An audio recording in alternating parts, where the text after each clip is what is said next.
ભાવનગરના મેયરને રજૂઆત કરવા છતાં બ્લોક નાખવામાં વિલંબ। ભાવનગર મહાનગરપાલિકા દ્વારા શહેરમાં વિકાસ કાર્યો હાથ ધરવામાં આવે છે અને ઉત્સાહભેર ખાતમુહૂર્ત અને પ્રારંભ કરાયા બાદ દરેક કામો મંદ ગતિએ થતાં પ્રજાજનો ભારે પરેશાની વેઠવી પડે છે। શહેરના ભીડભંજન ચોકમાં રોડનું કામ લાંબા સમય ચાલ્યા બાદ પેવર બ્લોકનું કામ શરૂ કરાયું છે। કોકળ ગાયની ગતિએ થતું હોય છે ત્યારે રામજી મંદિર પાછળ આવેલ દુકાનના વેપારીઓ દ્વારા મેયરને રજૂઆત કરવામાં આવી હતી। તેમ છતાં કામ ઝડપભેર પૂર્ણ થતું નથી।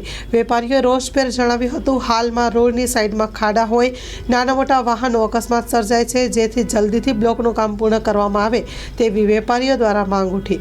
Story report by Anil Gohil, Bhavnagar, સાથે cameraman Manal Rajyaguru. Dharmendra P Parmar.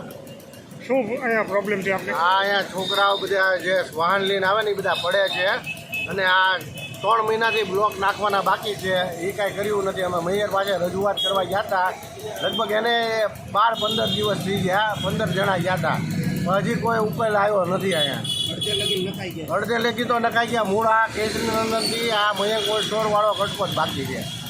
Okay, આ સ્થળનું મેઇન નામ શું છે? આને રામજી મંદિર સામે જૂની ખડપી જેને વિભાગ સામે। આપની હવે શું રજૂઆત છે? મારી રજૂઆત એ જ છે કે ભાઈ અહીંયા બ્લોક નખાઈ જાય।